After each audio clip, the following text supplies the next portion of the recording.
através do projeto de extensão Conexão Bíblio. Para quem ainda não conhece o projeto, é só ir no Instagram da biblioteca, @biblio_IHL, e vocês poderão conhecer um pouco do nosso trabalho. Meu nome é Rafael Oliveira, eu gostaria de agradecer a todos que estão nos apoiando, gostaria de agradecer o Núcleo de Estudos Afro-Brasileiros e Indígenas, o NEABI, do Campus Salinas. Também queremos agradecer o Núcleo de Atendimento a Pessoas com Necessidades Específicas, o NAPNE, e a Pró-Reitoria de Extensão. A todos vocês que estão nos apoiando, nosso muito obrigado. Gostaria de lembrar que este evento está possuindo intérprete de Libras, então, você aí que deseja acessar esse recurso, basta acessar a tela da Enivan. A Enivan é a intérprete de Libras neste momento, tá? Também gostaria de lembrar que o evento está sendo gravado. Pedimos a todos os que chegaram que deixem o seu nome completo e também o e-mail no chat, que isso é para o envio dos certificados. Também queremos pedir a gentileza de que todos deixem os seus microfones desligados. Se possível, até mesmo a câmera, que aí facilita também a conexão de internet, tá? E agradeço mais uma vez, em nome de todos os organizadores do projeto, a presença de todos. E agora, nós vamos dar início à atividade. Nós teremos a palestra Arte Negra e Cultura Afro-Brasileira, com a professora Mariana Emiliano Simões, que é artista, arte educadora, professora do Instituto Federal do Norte de Minas Gerais, campus Diamantina. O mediador será o professor Laio Marques, grande professor Laio, historiador, mestre em educação, dançarino do grupo folclórico Banzé e músico. Então, muito obrigado aí a vocês também, professor Laio e professora Mariana. A palavra é com vocês, se quiserem se apresentar antes, enfim. Fiquem aí à vontade e muito obrigado por estarem conosco aqui. Boa noite para quem está chegando aí agora também. Agradeço mais uma vez ao convite por ser mediador hoje dessa palestra, né, com a professora Mariana Emiliano. E o próprio Rafael já apresentou aí a professora, porém, eu vou falar mais um pouquinho aqui da formação dela, tá? Então, ela é artista, doutora em antropologia, mestre em artes visuais, especialista em história da África e tem experiência em danças africanas. Então, pessoal, acredito que nós vamos aprender muito hoje, tá? Com a professora Mariana. Eu, inclusive, quero aprender muito com ela, né? Tem experiência no campo da dança, trabalha com a arte africana já há muito tempo, é doutora em antropologia e espero que a nossa conversa seja bastante proveitosa nessa noite. Professora Mariana, já está aí? Fala para a gente. Estou aqui, gente. Boa noite. Vocês estão me ouvindo bem? Estamos ouvindo. Estão me vendo? Então, vou começar aqui agradecendo, né? Agradecendo demais pelo convite. Me sinto muito honrada e muito feliz desse convite ter vindo do pessoal de Salinas. Salinas foi meu primeiro campus, né? No IFNMG, quando eu cheguei em 2015. Então, tive uma passagem muito rápida, mas muito intensa, né? Foi muito gostoso, assim, estar aí. A gente fez bastante coisa. Então, fico muito feliz de vocês lembrarem de mim e me convidarem para essa conversa. Vocês gostam de chamar de palestra, mas eu não gosto de falar que é palestra. Para mim é uma conversa. Vou contar um pouco de coisa, né? Vamos trocar. Então, espero poder trazer algumas ideias aí que ajude, né? Quem tem interesse no tema, quem quer conhecer um pouquinho mais sobre essa área, que é uma das áreas que eu pesquiso, né? A gente acaba com o tempo, com o passar do tempo, a gente vai ficando mais experiente, a gente vai passando por várias áreas, né? Então, eu tenho transitado aí dentro dessas linguagens de arte brasileiras, afro-brasileiras. Então, preparei um pouquinho de coisa para trazer aqui para vocês, espero que vocês aproveitem. E lá, eu não sei se você vai ler perguntas, se o pessoal, né, se já começa logo depois, mas eu quero que vocês fiquem à vontade para perguntar também, né, falar, para conversar também, tá? Então, quando eu começar a falar, vocês fiquem à vontade também para trazer algumas coisas aí, porque eu quero mesmo conversar, não quero falar sozinha, não, tá bom? Bom, gente, professora Mariana, então, aí ó, já esteve lá no nosso campus, Salinas, né? Já também ministrando aulas. E a nossa conversa é uma conversa, eu também gosto de chamar de conversa, viu, professora? Acho que fica, né? Realmente uma conversa para a gente, um bate-papo. E eu também pesquiso sobre a área, né, já das relações étnico-raciais há um bom tempo, né? Meu objeto de pesquisa, né, especificamente mais na área da educação. Porém, também gosto da arte por experiência, sou músico, dançarino. Então, acho que a gente vai conseguir fazer uma conversa bem legal. Mas a protagonista aqui é você, que vai nos presentear com todo esse conhecimento. E para a gente começar a nossa conversa, professora, eu coloquei alguns apontamentos aqui, né, que eu fui pensando sobre a cultura negra e afro-brasileira, mas eu queria que você falasse para a gente primeiro o que é arte, né? Porque muita gente fala assim, a arte é artesanato, a arte é só pintura, e muita gente não entende, então, que a arte pode estar ligada a outras questões. Então, o que é arte? A pergunta, né? A eterna pergunta das definições, né? A necessidade que a gente tem de definir, conceituar as coisas. Bom, a arte pode ser vista... É importante pensar que a arte ela é definida por várias culturas de formas diferentes. Então, uma coisa que pode ser considerada arte para um grupo, para uma pessoa, ela pode não ser considerada arte para outro grupo. Então, o que nós temos de compreensão dentro desse universo acadêmico, né, de áreas de conhecimento, de campos de conhecimento, a gente entende a arte como as diferentes linguagens, né, que a gente tem música, teatro, dança, pintura, escultura, cinema, onde as pessoas podem expressar pensamentos, ideias, conceitos, sentimentos, através de técnicas, né, tecnologias diversas. Então, qualquer meio de expressão, de comunicação de um sentimento, né, de alguma ideia, que passe, né, que utilize as tecnologias dessas linguagens, que são as mais conhecidas, a gente pode chamar de arte. Não tem a ver com o meu gosto, eu acho que isso é arte, acho que aquilo não é. Não tem a ver se eu gosto ou se eu não gosto. Às vezes, uma coisa que eu acho que não é arte, mas se ela está dentro dessa estrutura que a gente entende, das linguagens, se ela tem ali um trabalho, né, uma técnica trabalhada específica, a gente pode compreender, a gente pode dizer que é isso, né? Mas arte, o termo, o conceito, a palavra arte, ela é usada em outros lugares também. Então, por exemplo, se eu tenho uma cozinheira, né, que cozinha muito bem, eu falo que ela é uma artista, porque a gente tem essa compreensão também de uma coisa que é muito bem feita, muito elaborada, né, feito com primor e com destaque, que é diferente do comum, a gente fala que aquilo também é uma arte. Então, a gente pode pensar que a arte também é esse jeito diferente de fazer, que traz ali também uma outra energia, que traz ali um outro... algo que é diferente do comum. Né? Então, essa é uma outra ideia também muito comum em relação ao conceito de arte. Mas para a gente que está dentro das universidades, dentro das escolas de formação, a arte passa por essa ideia da expressão, da comunicação e da técnica.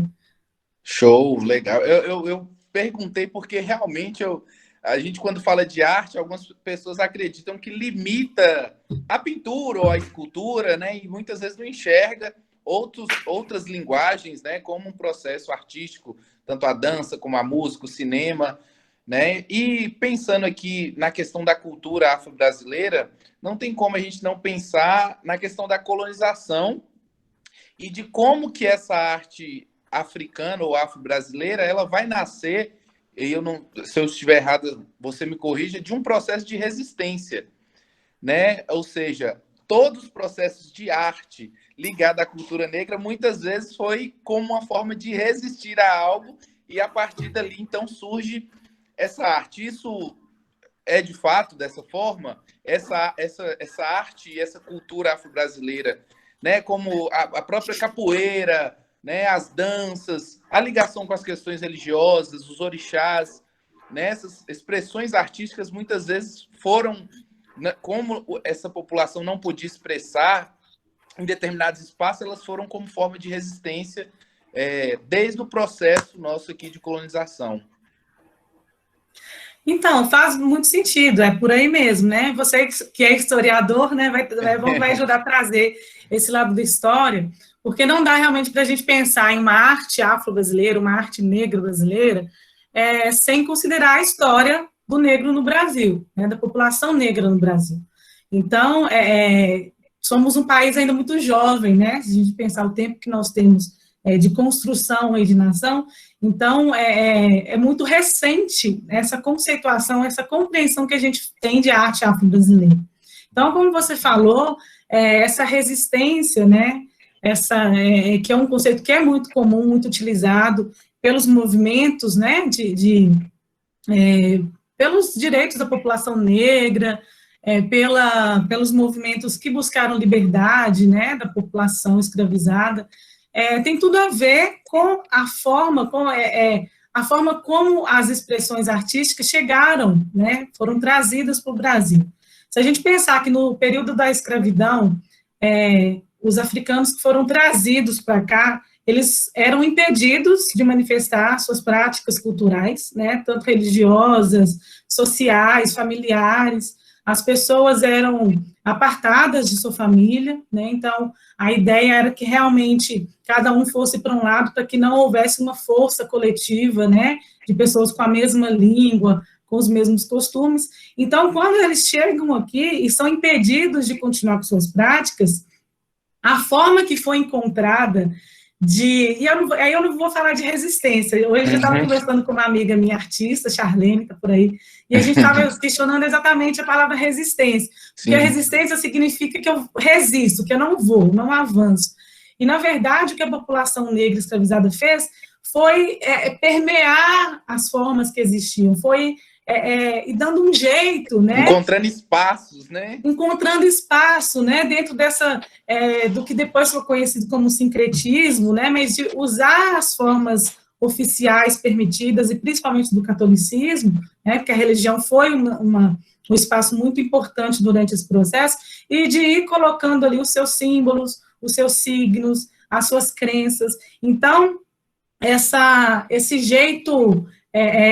não encontra palavra, né? Mas mais uma água, né? Que vai pela cachoeira, vai pelo rio, vai se desdobrando, vai encontrando um caminho. Ela não resistiu àquele impedimento que foi dado, mas ela foi encontrando meios de passar adiante essas práticas, essas crenças. Então, o que não era mais possível acontecer aqui, que eram essas práticas africanas, elas foram reinventadas, recriadas aqui no Brasil, a partir do que era possível aqui, né? A partir das coisas que existiam aqui, a partir desse lugar, a partir das relações novas que eram criadas. Então, a gente pode pensar, né, se a gente pensar assim temporalmente, que o que seria a arte africana, que chega aqui, ela começa a se transformar, não é mais o que era lá, né? Porque já não estava nas mesmas condições necessárias para serem realizadas, mas elas começam a encontrar aqui um terreno fértil para criar outras coisas, né? Que aí vem, então, surge essa arte brasileira, né? Negra brasileira, que nasce aqui, com muitas influências, com muitas referências, né, a essa história africana, mas que precisou se reinventar, que precisou se desdobrar, né, se vestir, se travestir de outras formas, de outras caras, para poder existir até hoje, né? Para chegar até a gente no momento de hoje, né? Sim. Realmente, a palavra, né, resistência, nesse sentido, pensar que houve uma ginga, né? A população negra ali teve que ir gingando, tendo um jeito para ir saindo, né, desses espaços onde não poderiam se manifestar. E a própria questão da religião, como você colocou, né, Mariana, é muito forte.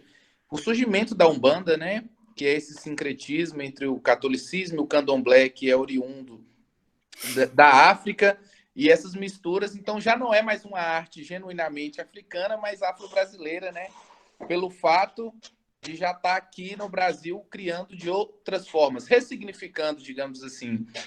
E pensando no Brasil, quais seriam essas fases da arte afro-brasileira, né? Em que período a gente pode perceber isso? Nesse país tão jovem como o nosso. Como tão que jovem. apresentou? Pensando em tempo, né, temporalmente, eu acho que existe esse primeiro momento que eu falei, que é esse período do período colonial, né, do início, com a chegada dos africanos que foram trazidos para cá. Então, esse primeiro momento de muita negação, né, dessa cultura africana, da estrutura social africana pelo processo colonizador. Depois a gente tem um período já no início, a partir do início do século XVII, né, com o Barroco aqui no Brasil, em que há uma profusão, né, um crescimento, uma difusão de artistas negros e indígenas dentro da arte sacra. Então, a gente tem, né, por exemplo, Aleijadinho, que é um dos mais famosos, essa arte que acontece dentro das igrejas, né, principalmente a arquitetura, as esculturas, mas também na música, na literatura. Essa arte ela vai sendo muito estimulada e muito desenvolvida. A gente tem uma profusão aí de obras, mas que estavam ligadas principalmente à Igreja Católica. Então, e uma coisa que é interessante, que esse barroco brasileiro, ele já vem com uma outra característica, diferente do barroco europeu. Então, ele já traz ali traços, né, nas obras, de uma brasilidade, né, de algo que já era mais genuíno. Então, ele, além da diferença temporal, né, em relação à Europa, mas tem também essa diferença de técnicas e de formas, que aí já mostra ali uma originalidade, uma coisa mais brasileira mesmo. E aí, nessa sequência, né, desse desenvolvimento dessa arte sacra, dessa arte muito ligada à religião, a gente tem, dando um salto aí um pouquinho, um século, 2 séculos, né, lá para 1816, quando vem a missão francesa, uma missão artística francesa, que vem um grupo de franceses para o Brasil, para tentar colocar aqui escolas de arte com padrões estéticos europeus. Então, esse movimento, essa chegada,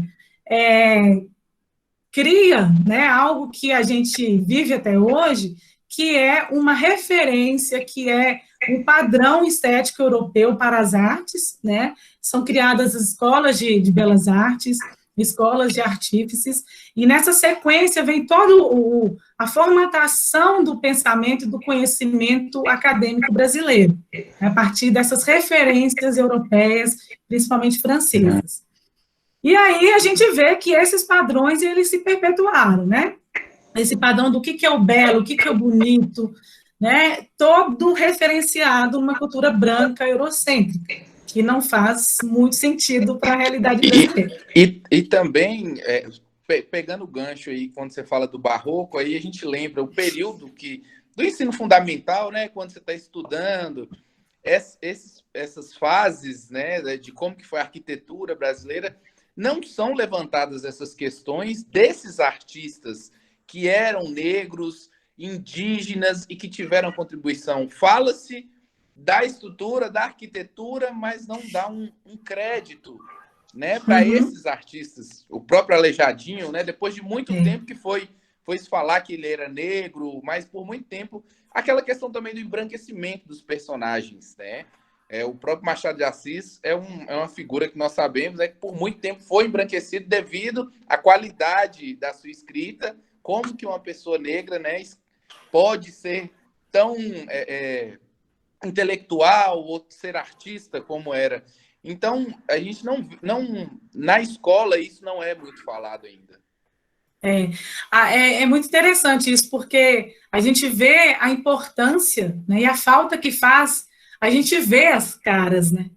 Então, as caras que não eram mostradas, que não foram mostradas nos livros de história da gente, que a gente ouviu falar um nome, né? Mas como o olhar já é tão treinado para se pensar que as grandes referências eram de homens e brancos, sim, então você já cria uma imagem, né, não negra. Então, quando bem recentemente, né, isso começa a mudar, com a inserção da história da cultura negra, da história da África e do negro no Brasil nas escolas, essas figuras, esses nomes passam a ter cara, e a gente começa a ver as carinhas pretas, né? Então, a gente entende que a história brasileira, não só da arte brasileira, a gente está falando de arte, né? Mas a história brasileira, ela tem uma contribuição enorme, né? De negros, negras, indígenas, né? Quando a gente fala ainda na questão de gênero, as mulheres ainda mais invisibilizadas, né? A gente não escuta falar dessas mulheres aí, de muito antes, né? A gente esses nomes não chegam para a gente. Então, há realmente um lapso, ao contar a nossa história, em não fazer essas referências, né? E não considerar, por exemplo, é o que você falou, na escola, quando eu estudei barroco, nunca, jamais, ninguém me falou que o barroco foi um momento de grandes artistas negros, a sua maioria. Nunca ninguém me disse isso. Isso aí, eu tive professores maravilhosos na escola, né? Então, assim, ficou, né, um vazio, um vazio, né, dentro dessa nossa história, que não nos dá ferramentas cognitivas, né, de pensamento em relação à população negra, porque eu não tenho muitas essas referências, então eu não consigo reconstruir essa minha história negra, porque eu não tenho essas referências, não foram me dadas essas informações. Isso é uma grande injustiça, né?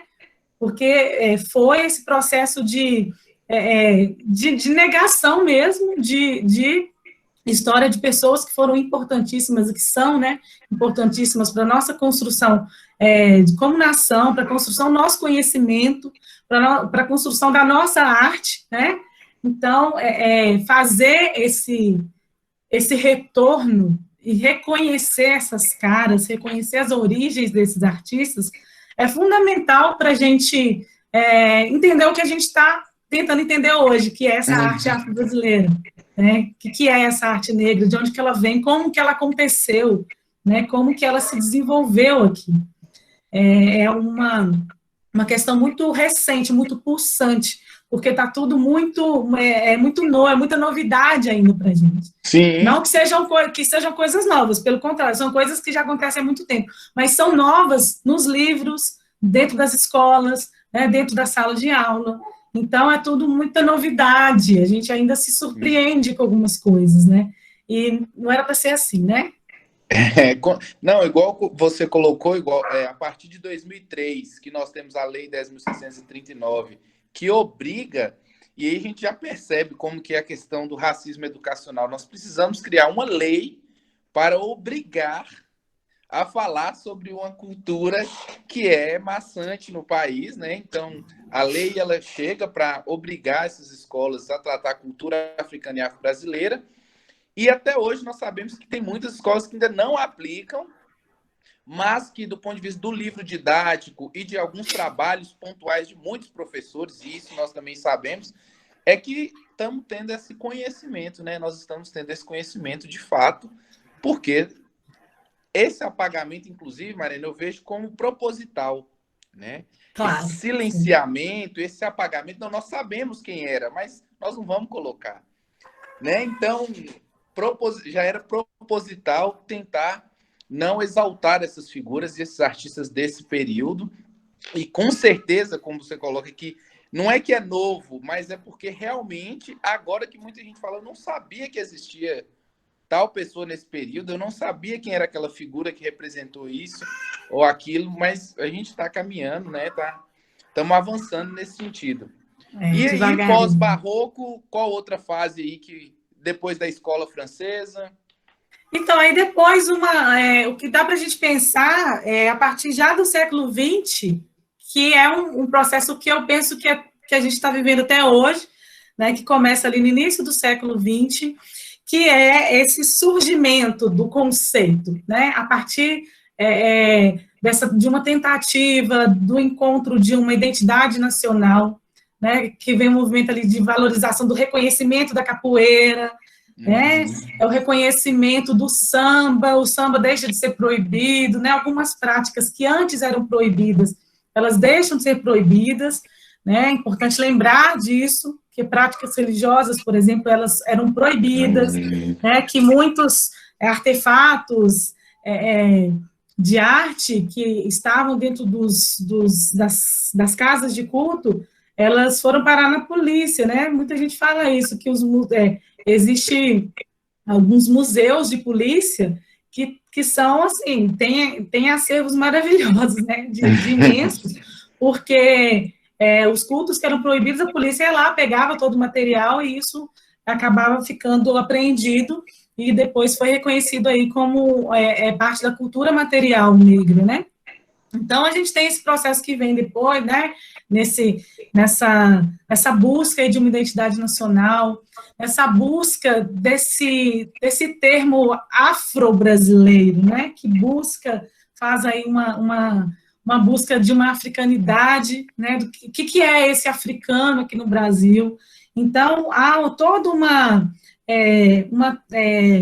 como fala?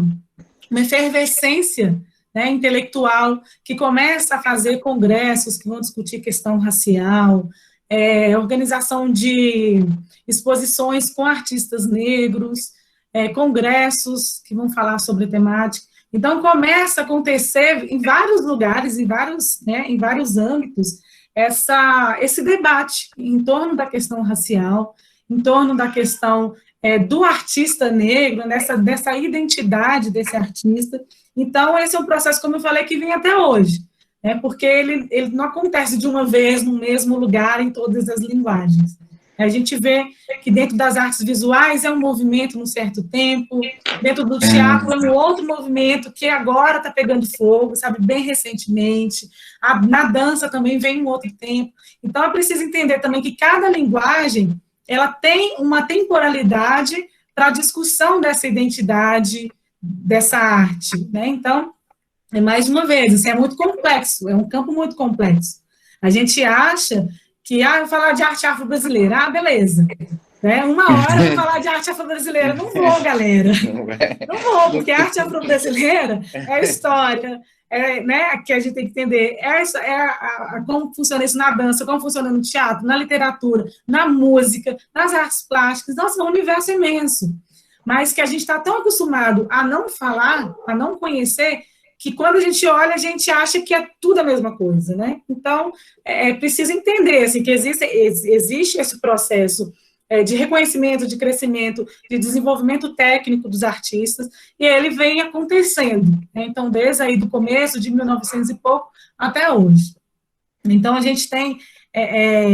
E outra coisa que é importantíssimo também pensar é que esse movimento dentro das artes, ele está colado, ele vem junto com os movimentos sociais, né, com o movimento negro, com os movimentos, enfim, os vários movimentos, né, por direitos.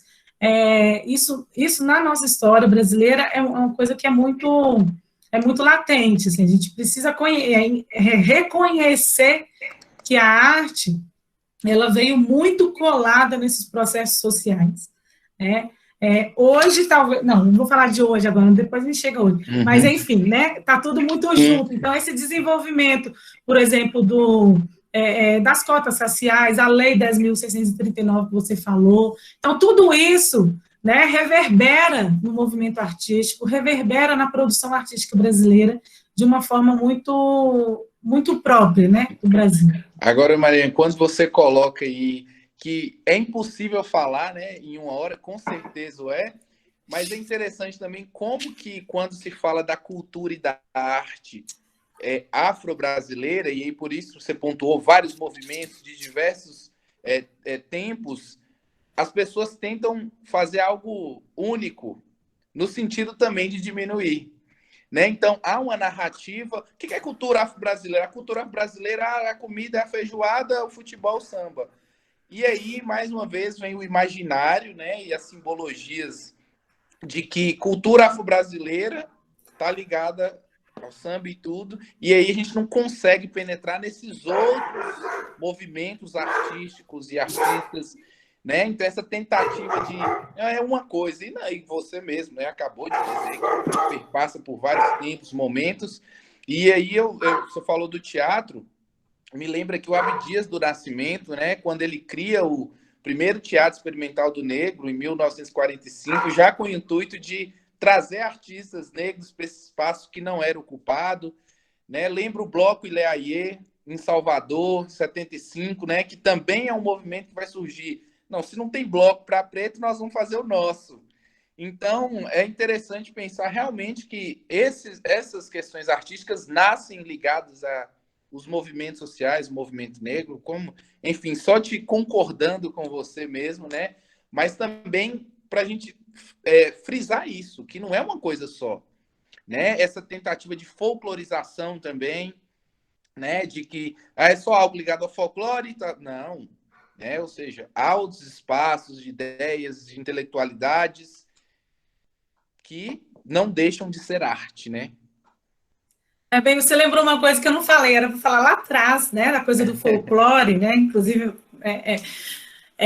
mas exatamente porque como lá atrás, tanto no período né, da escravidão até né, um pouco bem à frente, muitas das práticas de arte, elas estavam dentro das práticas religiosas, né? E não só candomblé e banda, mas a gente tem as folias de reis, o congado, né? Que aqui em Minas é fortíssimo, Montes Claros são os catupês, né? Então, todas as festas do reinado de Nossa Senhora do Rosário, essas festas dos Santos Pretos, os maracatus, né? Enfim, a infinidade de danças e práticas ritualísticas que a gente tem, foram e ainda são lugares muito potentes de criação artística e de presença do que a gente pode considerar arte, né? A música, a dança, as danças rituais, as danças dramáticas, os artefatos, né, materiais. Então, acho que por isso também muita gente ainda considera, né, olha para essa arte que é chamada ainda de arte popular, artes populares. Eu prefiro falar o termo manifestações tradicionais, mas olha para essas manifestações como algo menor, né, como algo que é o folclore, né, aquela coisa assim, menos importante do que certas práticas mais convencionais de arte, e acabam não reconhecendo como esses lugares permitiram e possibilitaram a transferência de muitos conhecimentos artísticos que nós temos hoje.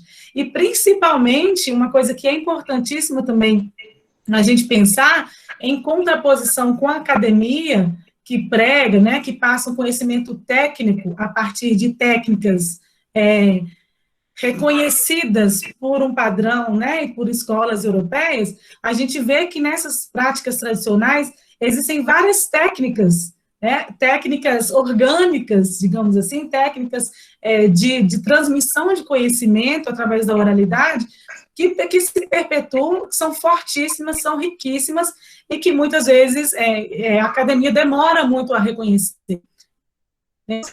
Uma família de congado, né, um grupo de congado, uma guarda, ali existem técnicas maravilhosas, incríveis de aprender música. Sim. E de gente que nunca entrou numa escola de música e que toca maravilhosamente bem.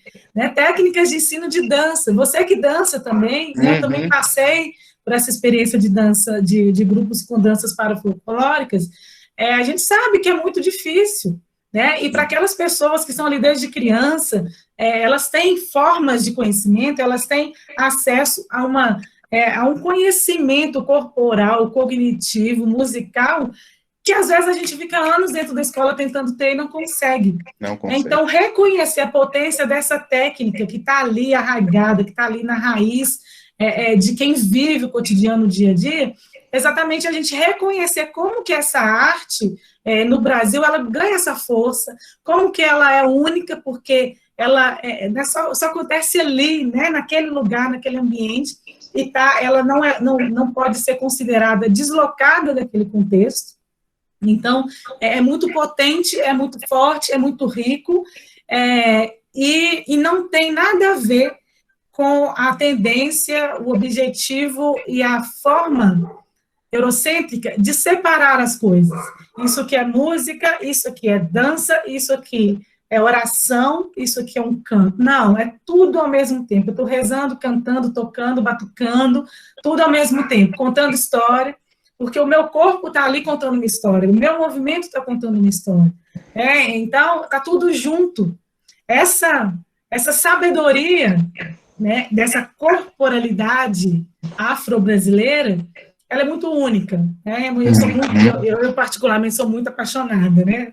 Chegou um momento em que eu me empolgo, gente, porque é muito potente, é muito grandioso, e é muito, como eu falei, né? Muito único, muito próprio da nossa história, dessas tradições nossas, né? E que permitiram que até hoje a gente tivesse acesso a certas práticas que têm ali uma raiz numa história africana, mas que que floresceu aqui em território brasileiro. Por que eu falei disso? Porque eu voltei lá nas tradições, nas danças, nas tradições, não, mas é interessante essa questão das tradições mesmo, porque são tradições que muita gente também não sabe que vem da cultura afro-brasileira, né? Então, né, gente? Muita gente não sabe. Então, são elementos que vão surgindo, e aí, pensando já aqui mais no presente, né? Uma questão que eu observo muito, né? Quando a gente fala de apropriação cultural, né? E quando fala disso, o povo chega a tremer as pernas, né? Porque muita gente não entende de fato o que é apropriação cultural ou como ele se apresenta, mas não me lembro o nome foi o cantor, um artista que fala, né? A cultura negra é popular, mas os negros não, né? Ou seja, esses processos de congado, de samba, de axé, de funk, que são genuinamente, né, movimentos e expressões artísticas afro-brasileiras e nascem da população negra, ela sendo ocupada por pessoas brancas, ela tem uma outra notoriedade. Então, né, nós vamos perceber isso. O próprio samba, né? O samba por muito tempo também, nos tempos dos candomblés, se prendia, não se podia fazer. Aí você vem ali que surge a bossa nova, que bebeu do samba e né? Aquilo ali, e aí toma uma outra proporção, porque são brancos, obviamente, que estão fazendo. Então, como que você enxerga isso? Porque isso é um próprio racismo mesmo, né? Se manifestando. Expressões artísticas que são de cultura negra, porém, que são desvalorizadas quando está em mãos de pessoas negras. E que, ao estar em mãos de pessoas brancas, passa a se tornar uma arte maravilhosa, né? Isso como você falou, mais uma, né, das estratégias do racismo brasileiro, não só brasileiro, né, do racismo que acontece não só aqui. E que tem acontecido, né, e principalmente hoje, assim, com a internet, que a gente tem uma difusão muito mais rápida, né, das obras, das produções, a gente vê isso acontecendo o tempo inteiro, né? Aqui ainda, nós temos ainda esse racismo estrutural que ainda está preso, né, ainda está na nossa mentalidade, essa mentalidade colonizada, que nós brasileiros ainda temos, o Brasil ainda vive sob essa sombra, né, de uma mentalidade colonizada. Um conceito que eu gosto muito de usar, do meu orientador, que é a blindagem cognitiva, né, que muitas pessoas não conseguem ver o que está na nossa frente, não conseguem ver o quão racista nós somos, né, no nosso dia a dia, e que para a arte não tem sido diferente, né, isso acontece não só, essa aculturação, né, essa apropriação, ela acontece não só na arte, é exatamente isso, você vê que algo é muito legal, é muito potente, é muito bacana, mas aquelas pessoas, elas não estão, aquela imagem, aquela estética não está de acordo com o que é aceito, né? Com o que é o padrão, com o que é considerado bonito.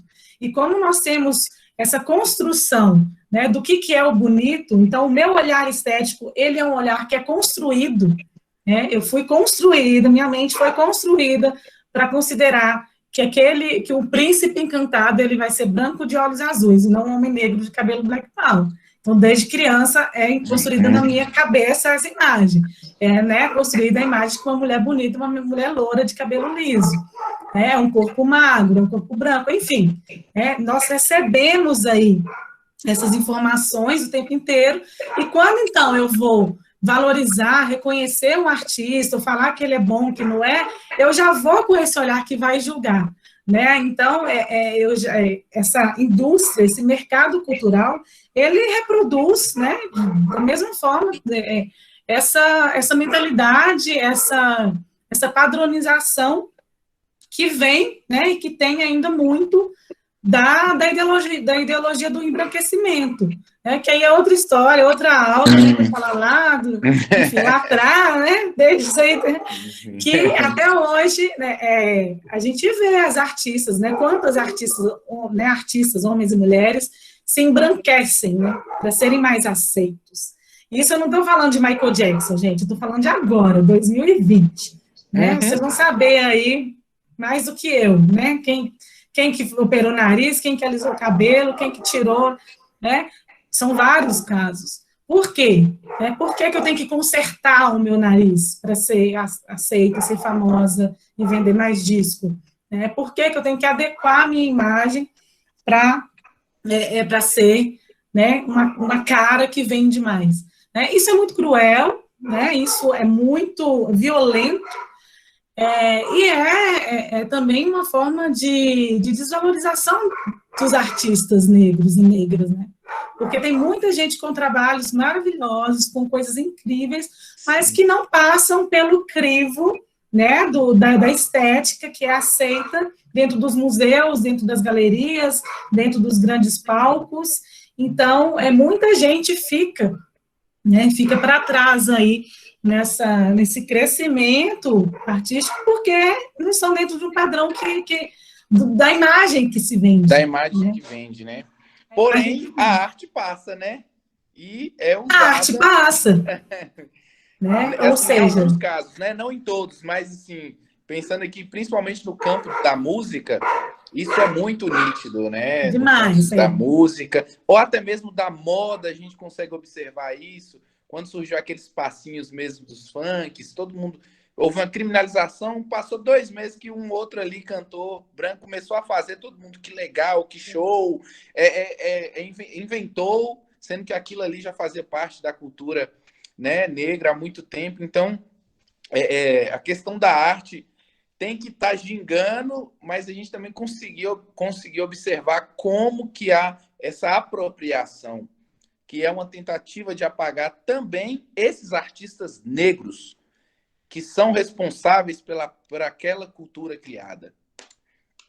E aí, o que a gente vê hoje? Os artistas negros ocupando o lugar, entrando nos espaços. Claro, né, que com muitas dificuldades e com muitos poréns, mas uma coisa que é muito interessante a gente observar, e aí vem junto com essa discussão que eu falei do conceito arte afro-brasileira, né, que é um conceito que está muito em debate hoje, é arte negra. Brenda Vieira, seu microfone está ligado. Obrigada. Desliga, por favor. Obrigada. A gente vê essa discussão, esse debate em torno do que é arte negra, o que é arte afro-brasileira, o que é teatro negro, é teatro preto, música preta, música brasileira, porque a gente vê exatamente a mudança de uma relação dos produtores, de quem faz essa arte. Então, até pouco tempo atrás, a gente via uma música visivelmente negra, né, com todas as influências desses ritmos afro-brasileiros, feito por pessoas brancas. E aí agora a gente vê, não, os negros, os pretos estão fazendo, não, essa música que é minha, essa música que é nossa. Então, a gente mostra a cara, então isso começa a ficar mais evidente, né? Essas caras, essas pessoas que fazem arte. E aí começa a ficar também, eu particularmente acho muito difícil essa conceituação. O que é, afinal, a arte negra? Ela é a que é feita só por negro? Ela é que fala de uma história negra? Né? Tudo isso é uma arte que tem a ver com religiosidade. Então, a gente está aí mapeando esse conceito para entender mais ou menos o que ele é, o que define. Né? E aí a gente encontra várias coisas que a gente pode falar que são coisas em comum, né? Às vezes nem todas essas coisas juntas numa mesma obra, mas elas passam ali por alguns valores, por algumas questões que são muito comuns. Então, por exemplo, a questão da coletividade, que a gente vê nas produções de arte negra, tanto na forma de fazer, que é uma forma de fazer coletiva, que tem um pensamento para o coletivo, tanto na forma da expressão. Eu expresso algo que não é só meu. Essa consciência de que a minha arte, ela traz ali as vozes, a expressão, o desejo de muita gente. Então, esse coletivo, né? A ancestralidade, até arrepiei aqui, gente, né? Essa consciência de que quando eu subo no palco para dançar, por mais que seja só eu, a Mariana, dançando, não é a Mariana dançando, é o corpo de uma mulher negra, mineira, congadeira, né? Que está ali trazendo toda essa história que foi negada, que foi resgatada, que foi vivida, né? A minha experiência enquanto mulher negra, que também é diferente de todas as outras mulheres. Enfim, então, a gente tem esse link, né? É uma arte que ela normalmente faz esse link com esse coletivo, com esse ancestral. Outra coisa também que é muito comum é a questão de fazer esse resgate histórico. Né? Então, são expressões, são obras que muitas vezes contam dessa história, tanto da história de uma África que a gente não conheceu, que a gente não sabe, mas que tem ali uma memória, uma ligação, quanto da nossa própria história aqui, né, da história negra brasileira. Então, é um aspecto também muito presente nessas obras. Outra questão que eu acho super bacana também, que é a questão da multiplicidade, como eu falei lá nos Congados, né? É música, dança, canto, tudo junto, é poesia, né? Normalmente, um teatro negro, ele vem com muita música e vem com dança. Normalmente, uma poesia negra, ela vem com uma musicalidade muito própria. Então, é muito comum também esse encontro, esse diálogo de várias linguagens, de coisas que não são tão separadinhas, né? Outra questão também que é muito comum é a referência estética, né? Existe uma estética também que é muito comum, né, na relação com as cores, né, o uso de cores, o uso de formas. Então, a gente encontra algumas características que a gente pode dizer que nos dão dicas ali, nos dão pistas do que seria essa nossa arte negra, né? Como eu falei, não precisa estar tudo junto, mas às vezes é um desses elementos que aparece e aí a gente consegue falar, tá, olha só, isso aí tá dentro dessa gaveta que a gente está querendo chamar aí de arte afro-brasileira. Ajuda a gente a entender um pouquinho isso, né? Espero, sinceramente, que a gente consiga sair das gavetas, né? Eu acho que o ideal disso tudo, desse debate, dessa discussão, é que a gente não precise separar. Isso é arte negra, isso é arte branca. Até porque ninguém fala, né? Arte branca. Mas a gente fala arte negra. Por quê? Né, gente? Tem alguma coisa estranha aí, né? Então, se você fala assim, vou chamar o Laio, o artista vai cantar aqui. Aí a gente, normalmente, o que as pessoas falam? Laio, o artista negro lá de Salinas, que vai vir. Mas aí o Hernani, cadê o Hernani? Estava aí, a Hernani Calazans. Aí eu vou convidar o Hernani Calazans, eu não vou falar, Hernani, um artista branco lá de Araçuaí. Entende? Oi, Hernani! Estamos juntos, querido. Então, é preciso... obrigada, Hernani. São seus olhos. A gente precisa entender que essa categorização de uma arte negra, arte brasileira, ela ainda é necessária, assim, a gente... Para demarcar. É necessário para demarcar, para estudar, para entender, para a gente olhar para isso, mas que ela não é o ideal, porque eu ainda estou separando. O Laio é um artista. Sim. Se ele é preto, se ele é branco, se ele é azul, se ele é amarelo, ele é artista. Eu sou uma artista. Né? Então, aqui, como a gente tem essa questão do racismo ainda muito arraigada, a gente tem uma dificuldade, como eu falei, né, de aceitar padrões estéticos que não são europeus, a gente ainda fica encaixotando, né? Ok, vamos falar de arte afro-brasileira, vamos, que a gente precisa entender o que é isso. Mas daqui a um tempo a gente vai falar de arte, vamos falar de música, vamos falar de dança. Né? Então, eu penso que o nosso caminho deve ser para isso, sabe? Para a gente conseguir superar essas gavetas, superar esse racismo que ainda nos separa, nos enquadra, e que não consegue, de fato, olhar para a totalidade que a gente é enquanto artista. Com certeza. E eu falo, quando chegam os debates, né, sobre questão racial, as próprias coisas que você falou e tudo, eu falo, gente, eu não queria ter que estar precisando falar disso. Eu não queria ter que estar demonstrando isso. Porque quem perde, né, e quem sempre é desvalorizado é a própria população negra, que é a vítima de todo esse processo, mas é como você falou, eu queria estar sem precisar tocar e demarcar, mas diante do processo que foi o Brasil historicamente, infelizmente nós ainda temos que levantar isso, porque senão a todo momento há uma tentativa de apagamento, que esperamos chegar em um momento, né, como você colocou, e não termos mais isso, né? Não precisarmos encaixotar e referir a pessoa falar que é negra, porque quando é a branca não fala, né? E atualmente, Mariana, como que você... Os artistas hoje se fala muito sobre afrofuturismo, que é um movimento também que, né, tem essa questão de pensar lá na frente uma Wakanda já totalmente com a ideia de tecnologia, de arte avançada, e isso também em contraposição à ideia de selvagem que nós teríamos e temos ainda sobre o que é África, sobre o que é a arte africana, né? Então, hoje está muito forte essa questão do afrofuturismo, esses quilombos urbanos. Fala para a gente um pouquinho sobre isso. Olha, menino, sobre afrofuturismo, eu tô querendo saber, gente. Me manda informações, porque a coisa tá rolando, né? Eu tô recebendo várias coisas, mas eu ainda não consegui acompanhar, e tô curiosíssima, porque realmente é mais um campo aí que se abre de debate, de discussão. Eu adoro quando surgem esses temas super, né, complexos, porque é isso, né? É um avanço mesmo da nossa compreensão, é uma ampliação da nossa percepção mesmo para vários temas, para várias áreas. A população negra no Brasil, nós estamos ocupando espaços que demorou muito, né, para a gente ocupar, então a gente tem entrado, tem conseguido chegar em alguns espaços que antes não eram possíveis, né, para os nossos antepassados, e isso faz com que a gente também acesse tecnologias e pensamentos e conhecimentos como qualquer outra pessoa que está nesses espaços de pesquisa, né, de criação, de produção intelectual, de produção de conhecimento.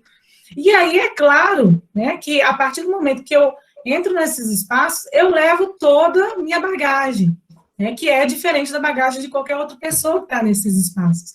Então, eu acho que o avanço desses debates, que ser tanto mais essencialistas, né, que trazem mesmo esse essencialismo africano, que busca mesmo um resgate de uma história que a gente não conseguiu acessar antes, tanto como coisas para o futuro, né, então eu acho que tanto essas questões que olham lá para o passado, como essas que vão lá para frente, que estão projetando coisas que a gente nem dá conta, né, imagina, quando que a gente imaginar que eu ia estar dando uma aula com 56 pessoas no escritório da minha casa, conversando com gente que eu nunca vi, né? E assim, super legal, tá rolando, é bacana, mas uma coisa assim, que há alguns anos atrás era impossível de imaginar.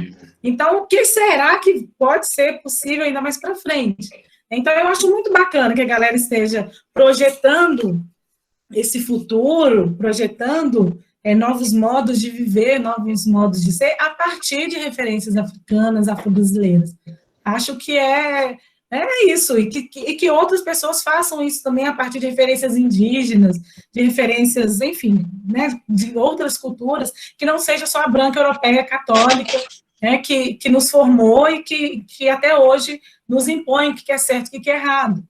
Então, a gente está vendo aí um momento de uma pandemia que colocou em xeque o modo de vida que nós temos, né, a nossa relação de trabalho, a nossa relação pessoal, né, com as pessoas, a nossa relação de transporte, né, nossos meios de transporte, tudo isso está sendo questionado, tudo isso está sendo implodido, né, então a gente precisa conhecer esses outros modos de vida que a gente não conheceu, porque eu acredito que eles podem dar soluções, podem dar saídas, podem dar outras possibilidades que não nos foram dadas. Uma outra filosofia. Outra filosofia, outro modo de se conectar com o sagrado, outro modo de se relacionar com comida, outro modo de se relacionar com sexo, outro modo de se relacionar com sua casa, tudo precisa ser revisto. É um movimento também muito forte atualmente, né, Marina? A questão da filosofia africana, na ideia do que você falou aí, de pensar outras formas de tudo, né? Porque desde Grécia, nós estamos pensando de uma forma a partir de uma ideia europeia, né? Então, é outro movimento que está dentro da arte, dentro da educação, que é essa questão da filosofia africana, que é outra forma de pensar a vida. Exatamente. Quanto mais a gente consegue acessar essa filosofia, eu acredito, mais a gente se expande, né? Enquanto profissional, enquanto ser humano, enquanto cidadão, né? Brasil, cidadãs e cidadãos aí do nosso país, dos nossos locais, né? Eu vou aproveitar esse gancho, então, já que você falou de filosofia, antes que o meu tempo acabe, eu trouxe algumas imagens e alguns exemplos de obras. Não vou falar agora, não, já vou passando, tá? Eu vou compartilhar com vocês uma tela aqui, e aí eu vou mostrar algumas coisas, e aí depois a gente, enfim, vocês vejam aí. Para compartilhar. Olha só, eu vou passar um vídeo bem curto. Eu vou passar um vídeo bem curto. Se ficar ruim, vocês me falam que aí eu paro de passar, tá? Dou referência para vocês.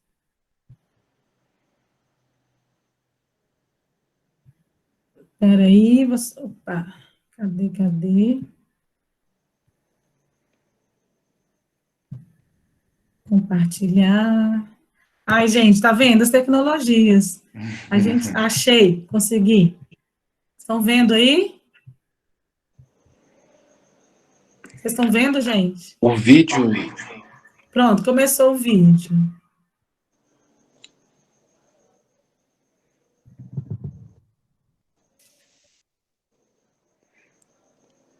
Tá indo? Não.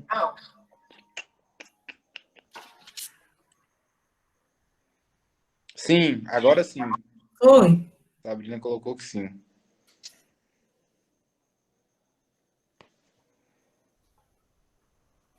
É um trabalho de artes visuais chamado Onde Você Ancora Seus Silêncios. Ô, Sabrina, eu não estou conseguindo ver o vídeo, não. Não? Mas alguém está conseguindo ver?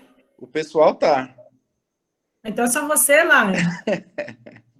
Depois te mando o link.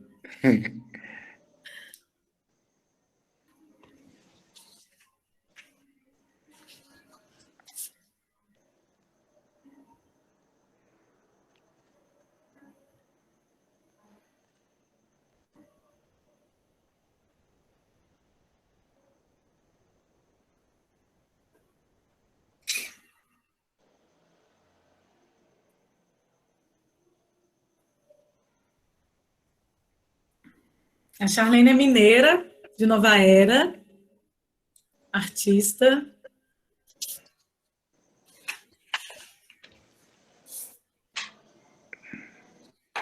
E esse é um dos trabalhos dela de artes visuais.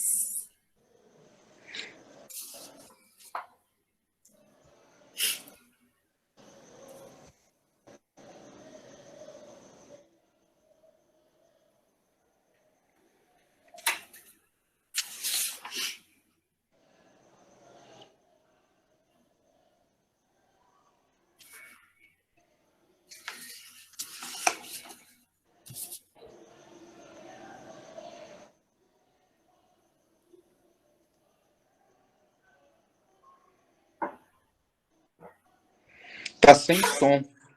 Tá? Mas é uma música de fundo, é bem baixinho. Mas o vídeo tá passando. Tá. Depois eu deixo para vocês também o link, a referência de trabalho, e quem quiser também conhecer mais, vale a pena ver os outros trabalhos.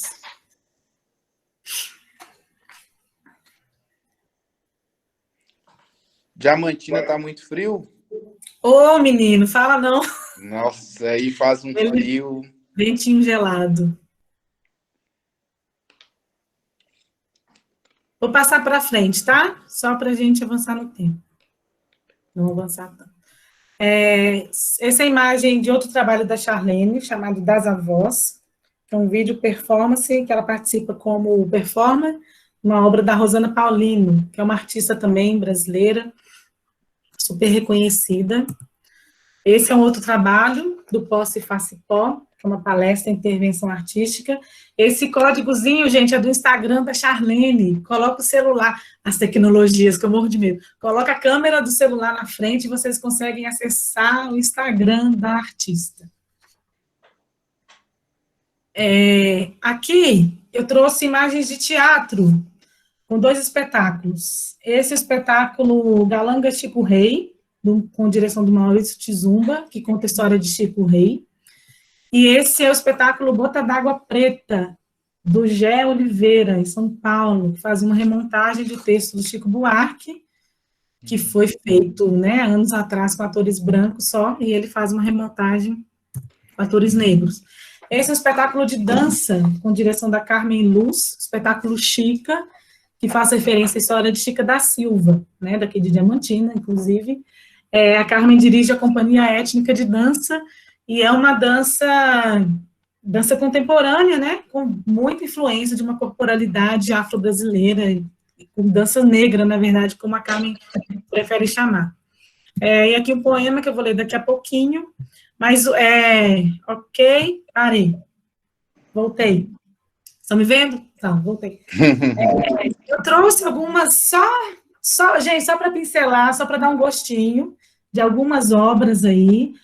Fica essas referências, mas eu queria mostrar, né, um pouquinho a cara, né, dessa imagem, dessa arte que é feita hoje, em várias linguagens, né. Trouxe uma música também, acho que eu posso passar no finalzinho para deixar fechar, para vocês verem também um pouquinho dessa música, dessa musicalidade afro-brasileira.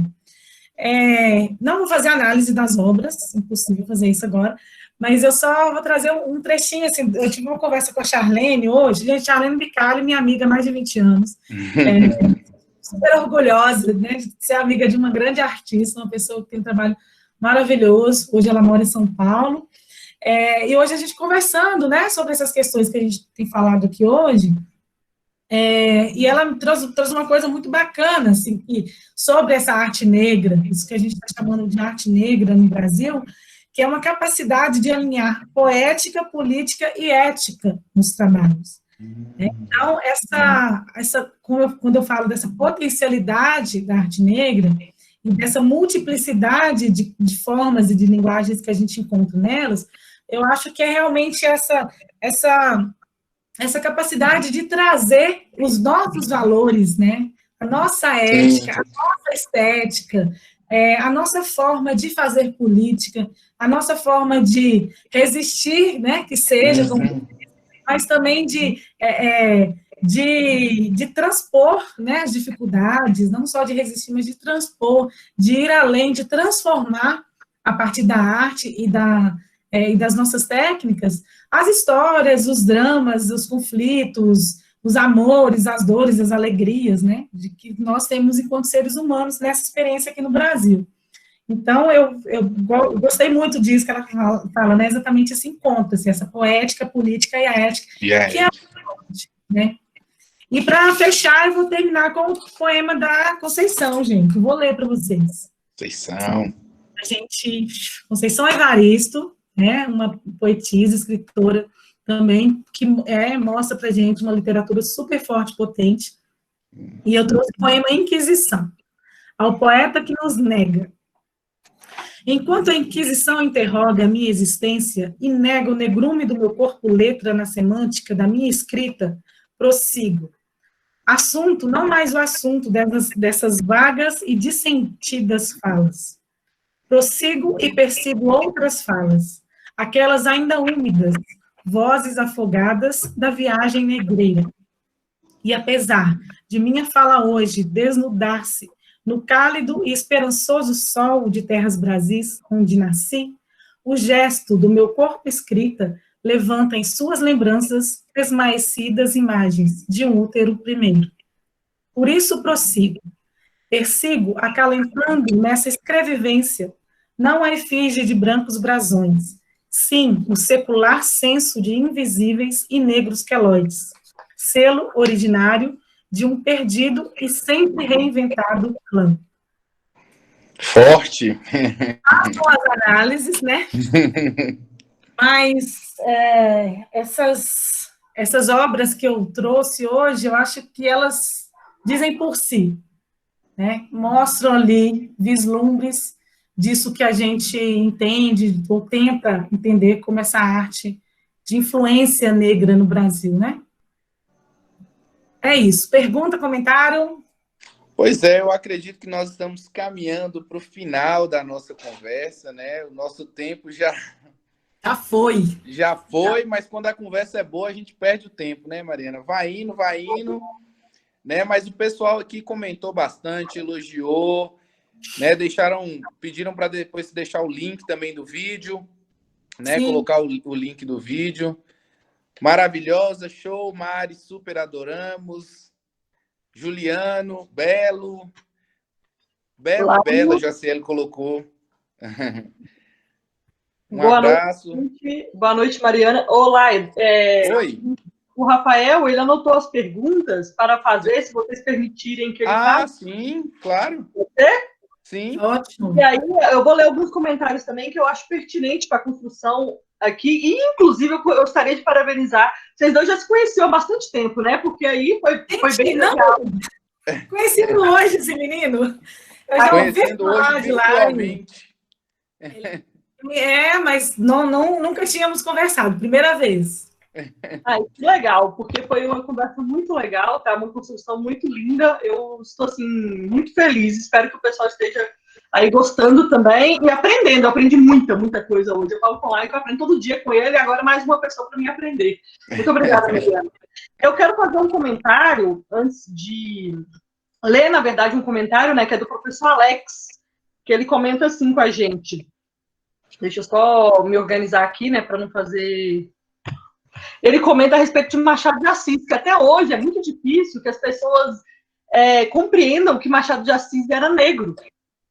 Né? E aí a Lorena, com relação a esse assunto, e aí a Kézia comenta, né, com relação a esse assunto, porque ela não sabia disso. Né? Surpresa! Né? E como é importante, né, nós sabermos quem são as pessoas que nós lemos e por que, né, gente? A gente não sabe que essas pessoas são negras. Por que será? O que acontece com o país, né? E aí eu vou deixar para vocês responderem, né? Eu não vou responder, obviamente.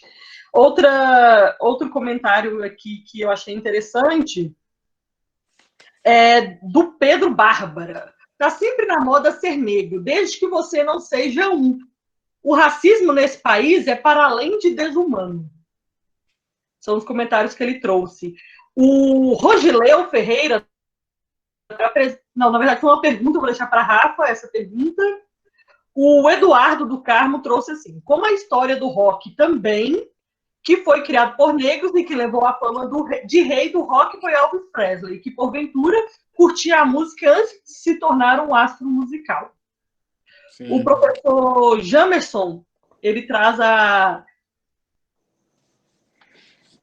questão de Basquiat. Não sei se minha pronúncia está certa, vocês me corrijam por gentileza. Ele foi reconhecido pelas galerias tradicionais de Nova York como um bom artista negro, que é a questão que vocês falaram, né, de ter que dizer que o artista é negro, quando geralmente a gente não fala isso sobre o artista, e o artista branco.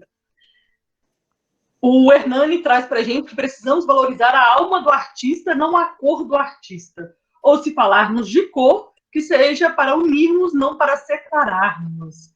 A Jacélia traz, sim, a arte, o artista não deve ser visto por categoria, pois a categoria, via de regra, gera distinção preconceituosa.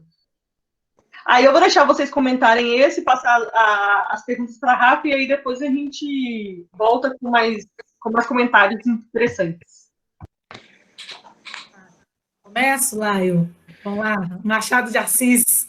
O que acontece? Ela perguntou o que acontece com o Brasil. E quem foi que perguntou? Foi uma moça. Você anotou aí? Não anotei, não. Eu que perguntei. Você. E aí eu perguntei, o que acontece? Né? Na verdade, eu acho que eu já tenho a resposta, mas eu gostaria que vocês falassem. Tá, então falar só mais um pouquinho. O que acontece a ideologia do branqueamento que perpassa aí toda a nossa trajetória, né?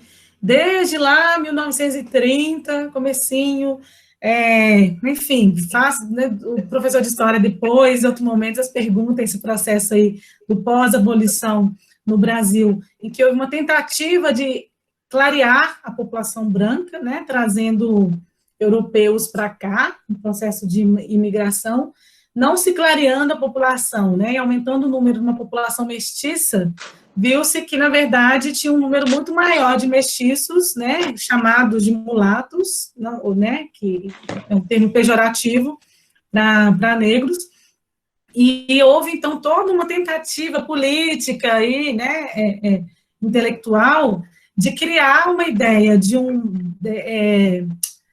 ai, gente, palavra...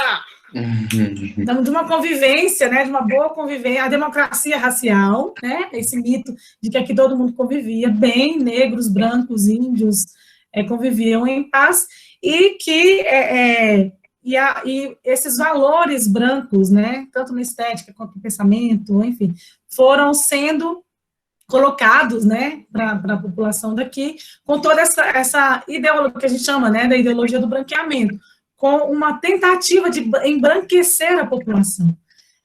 E uma das coisas que ajudou nesse processo e que dificultou, né, a questão racial no Brasil foi a imposição de um pensamento do social, né, da diferença social, financeira, e não de raça. Então, colocou-se como se o problema no Brasil fosse um problema social, de ricos e pobres, e não um problema de negros e brancos. E aí, a gente percebe no senso comum, as pessoas veem as pessoas negras, quanto mais elas ascendem socialmente, mais brancas elas ficam. E a gente vê o caso aí, por exemplo, dos jogadores de futebol. Quem vai falar que Neymar é preto, né, gente? Negro. Porque essa identidade racial, ela vai sendo negada à medida que as pessoas vão alcançando e ocupando certos espaços. Então, esse branqueamento, né, esse desejo de branquear, de esclarecer a população, ele vem, né, acontecendo, e aí são vários artifícios, né, gente? Através de mídia, né, os programas de televisão, a representação que é feita. Então, o Machado de Assis, por exemplo, a imagem que a gente tinha dele, né, a representação que era feita, era de um homem embranquecido, né, e não uma imagem real dele. E aí, quando resgatam essa imagem real, que a gente descobre, então, que ele era um homem negro, sim, não branco, aí vem essa surpresa, nossa, mas ele, né, um grande escritor da literatura, então ele não pode, né, não podia, porque era negado aos negros ocuparem e estarem em certos lugares.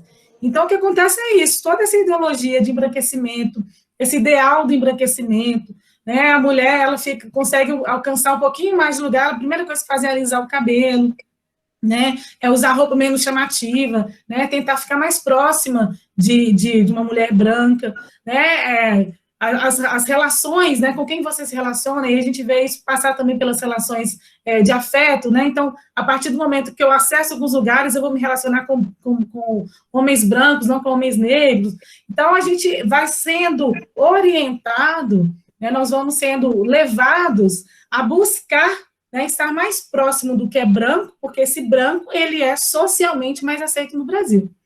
Então, é isso que acontece, por isso que está aí, Anitta, afinando nariz, né, tá, outras e outros, passando por processos de agressão, de violência de sua identidade, para poder estar mais próximo desse ideal branco. Sim, e isso aqui eu repito isso diversas vezes, mas a gente tem que repetir, né, toda hora, né?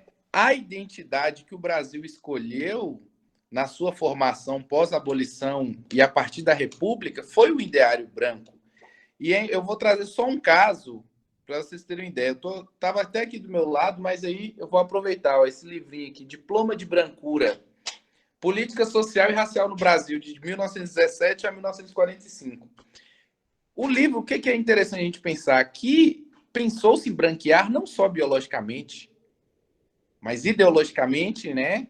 O nosso imaginário nas escolas ensinava que a cultura europeia era superior, de que a população, a cultura negra era inferior. Então, às vezes as pessoas ficam perguntando por que assim? Porque o projeto de país Brasil, a partir da República, é um projeto de ser um país branco. E nesse livro tem um caso interessante que, na época, em 1935, o ministro da Saúde e da Educação era o Gustavo Capanema. E o Gustavo Capanema ele vai encomendar com um artista para fazer uma escultura do homem brasileiro, porque agora nós estamos pensando isso, né? Como que vai ser esse homem, como que ele é. Então, o Gustavo Capanema encomenda uma escultura com esse artista para colocar no novo prédio do Ministério da Saúde e Educação. E aí, passado um tempo, chega o escultor e apresenta aquela escultura e o Gustavo Capanema toma um susto, porque ele olha e fala, o que é isso? Ele fala, é o homem brasileiro. E aí o Gustavo Capanema fala, não, mas não é esse homem brasileiro que nós queremos. Por quê?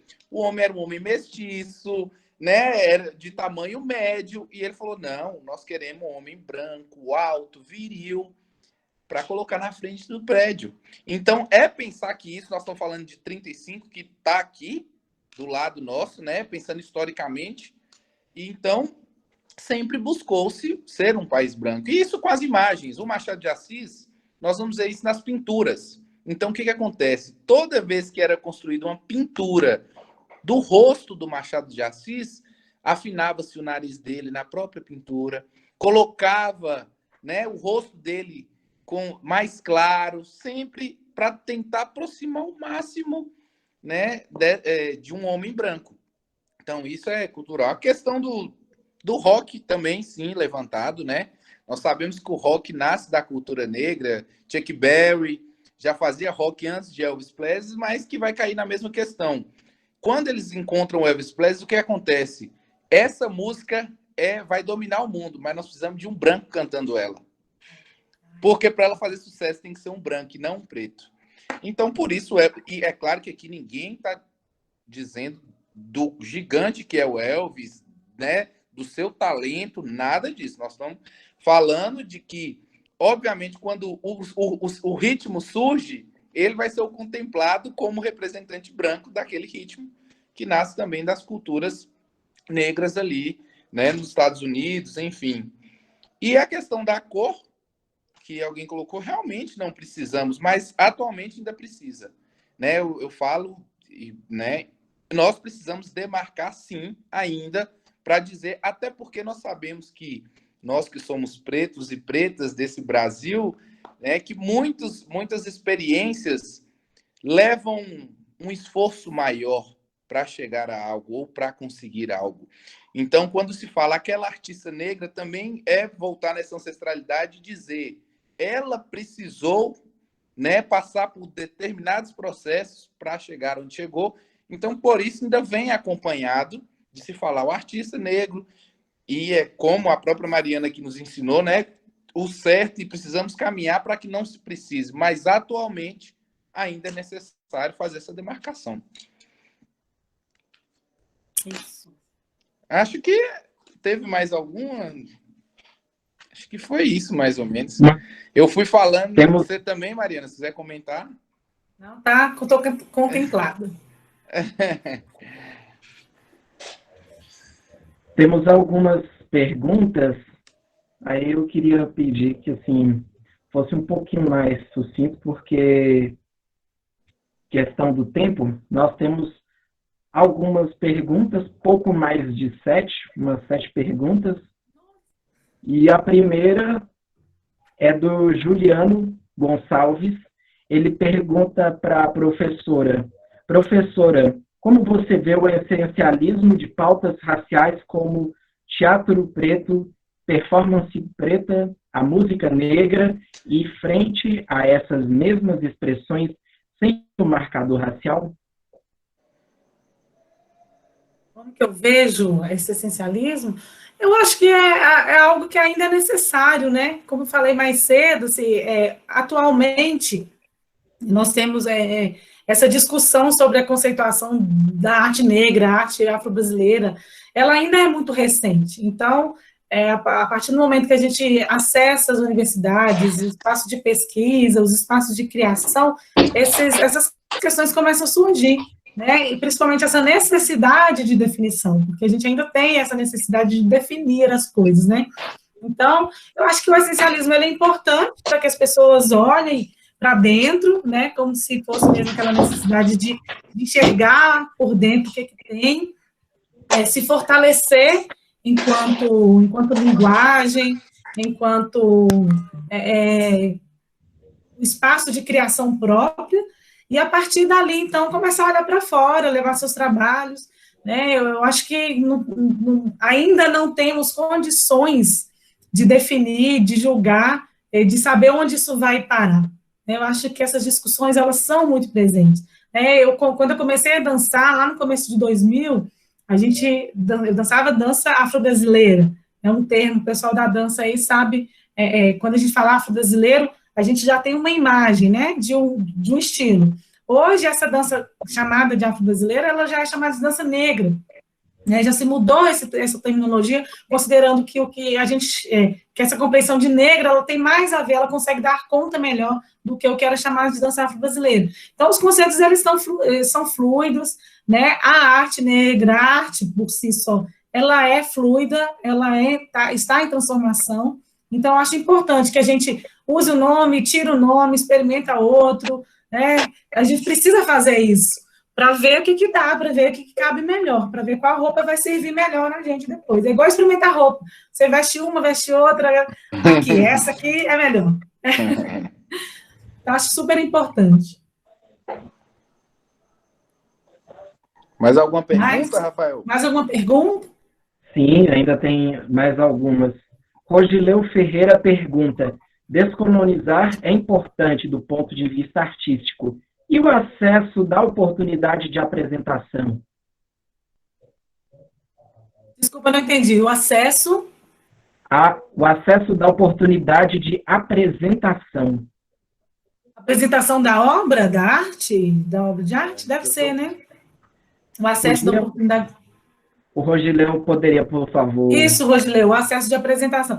Então, essa é uma questão, né, importante, bom de se trazer, é exatamente a dificuldade de acesso aos espaços convencionais de arte, né? Eu acho que eu cheguei a falar nisso, assim, os museus, os grandes museus, as grandes galerias, os grandes teatros, esses espaços, eles são realmente muito restritos, ainda são regidos por uma visão eurocêntrica que determina que certos estilos e certas linguagens não são apropriadas, né, para certos lugares. Então, há uma restrição, um racismo aí super visível, e que faz, de alguma forma, que potencializa muitos artistas negros a criarem seus espaços, né, criarem os seus quilombos, né, fazerem seus próprios espaços de apresentação, seus espaços de criação, né, daquela forma. Já que a gente não entra em determinados lugares, então vamos criar os nossos, para os nossos, da nossa forma. Mais uma pergunta de Rosileu. A presença de artistas africanos no Brasil são mais colocados em evidência do que o artista brasileiro negro? Não, acredito que não. Até porque, gente, o racismo com o africano no Brasil, ele é muito forte, né? Acho que existe aí uma idealização que nós temos de África como um lugar, né, que é um continente enorme de culturas diversas, de vários países, e que nós brasileiros não conhecemos de fato. A gente começou a estudar, a saber algumas coisas muito recentemente, mas nós não temos esse domínio do que é realmente a diversidade africana. Essa presença africana, ao mesmo tempo que ela é muito idealizada por determinados grupos, né, nós negros que queremos buscar essa referência, resgatar historicamente esse legado que ficou invisibilizado, existe também uma grande massa, né, uma grande maioria que quer apagar essa presença, né, esse processo todo de branquecimento aí que a gente falou, o que tentou, na verdade, apagar essa presença africana.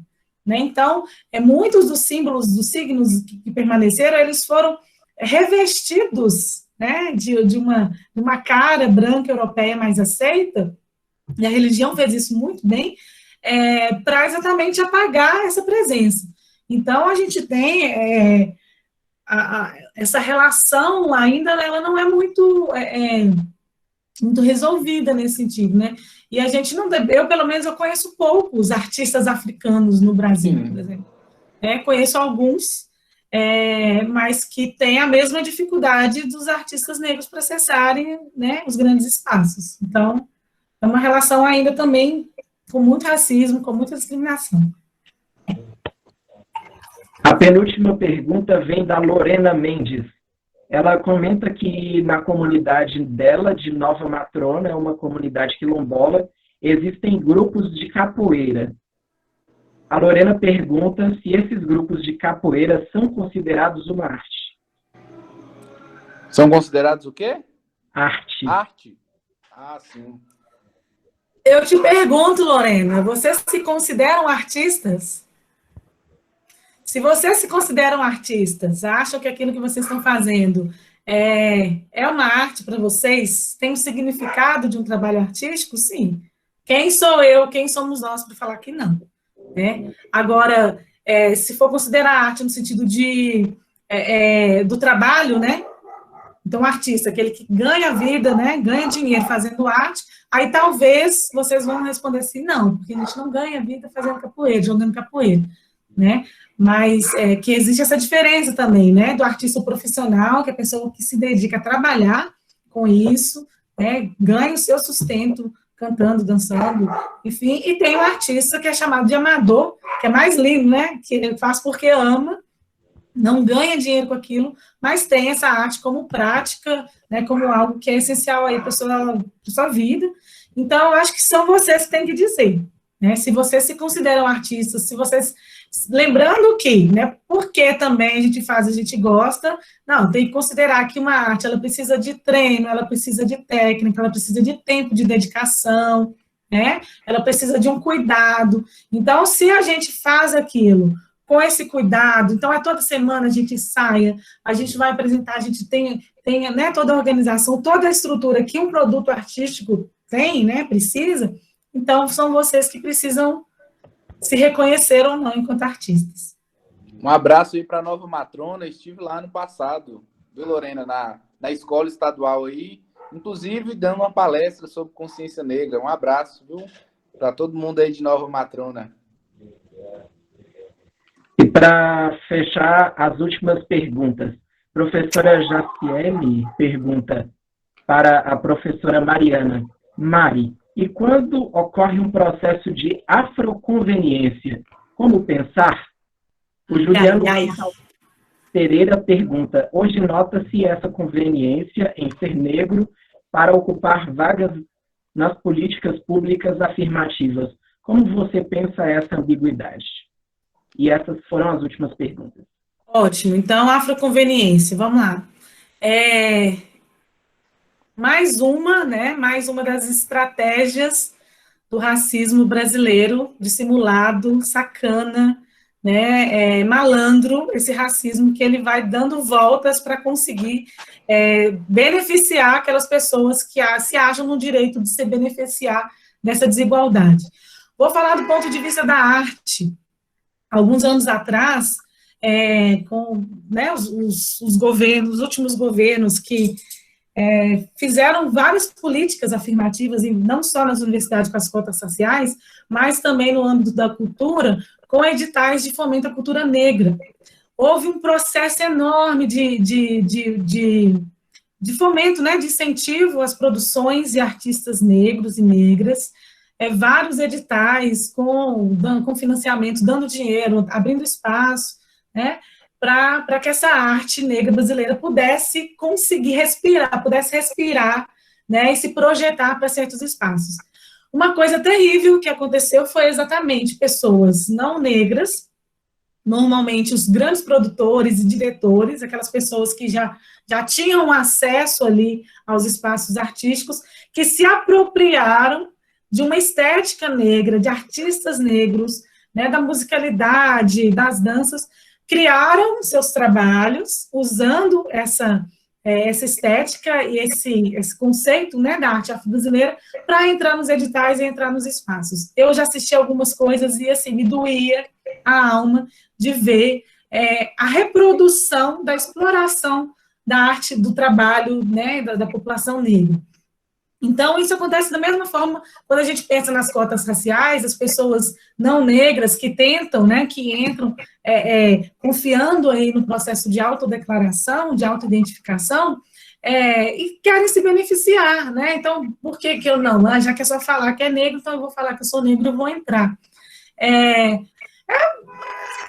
até difícil, né, julgar, porque a vontade de falar assim, gente, é uma sacanagem, gente, sabe? E esses que querem... de má fé. E esses que querem entrar tentando burlar o sistema são os mesmos que espernearam quando falou-se das cotas raciais e que agora existiriam, né? Exatamente, exatamente. Então, esse conceito, né, afroconveniência, ele é muito pertinente, né, para a gente, quando você fala exatamente lá da apropriação cultural, quando a gente fala desses processos dos editais, das políticas públicas, porque eu acredito que exatamente é a mesma estratégia de sempre, de dominar, de continuar dominando, de continuar explorando a população negra naquilo que ela tem de melhor, naquilo que ela pode oferecer de melhor, e continuar ocupando os espaços que foram negados, né? Então, então é por cota, então vamos lá, vamos tentar entrar na cota, e tirar esse lugar de uma pessoa negra que realmente precisava, né, precisa dessa política pública. Então, acho que mais uma vez, né, uma questão de muita consciência mesmo, da pessoa olhar para si, né, porque é uma questão de mau caráter, de maldade, né, de querer se aproveitar de algo muito sério, né, de algo muito, muito violento, que foi essa negação, que ainda né, essa negação de acesso a certos espaços para a população negra. E é isso. Estão por aí em todos os lugares, os afroconvenientes. Fiquem de olho. Bem, que discussão maravilhosa. Bem que vocês falaram, né? 1 hora não é suficiente, nunca será, não foi. Não, sempre tem assunto. Eu quero agradecer a vocês dois por essa conversa, como vocês mesmos disseram, maravilhosa. Foi riquíssima, importantíssima para o nosso evento, eu acho que não podia faltar.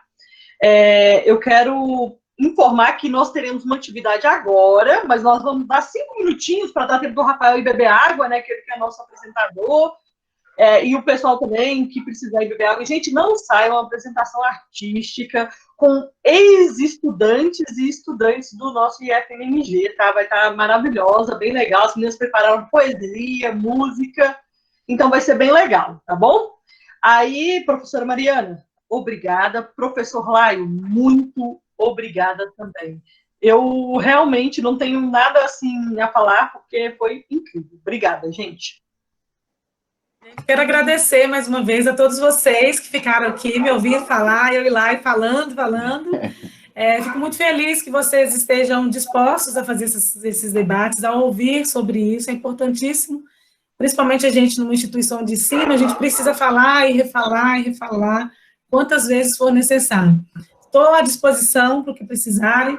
Vou disponibilizar aqui no chat o link do trabalho da Charlene, do vídeo que eu coloquei.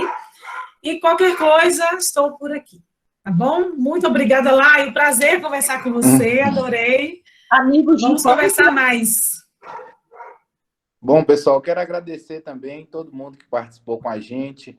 Agradecer a Sabrina, né, pelo convite. Mais uma vez, parabenizar ela por todo esse esforço que ela faz para movimentar o Instituto, né? Ela vem demonstrando e fazendo um trabalho brilhante, e eu tenho o prazer de estar ao lado dela em alguns, e esse mais um momento. Então, Parabéns. Mariana, obrigado por nos brindar com tanto conhecimento, com essa beleza que você já traz na sua fala, na sua estética, na sua experiência, no seu conhecimento. Eu aprendi muito, tá? E foi um prazer enorme também te conhecer. Espero te conhecer um dia também pessoalmente. Com certeza, né? Ainda iremos nos conhecer. Aí nesses movimentos a gente está sempre encontrando, tá? Todo mundo que participou com a gente, um abraço. Alguns professores lá do Instituto também estiveram aqui. E espero que essa conversa, né, tenha aí levado uma reflexão para vocês e que a gente tem que seguir sempre pensando reflexivamente e pensando em fazer as críticas necessárias para não ficarmos tapados, né? Por assim dizer.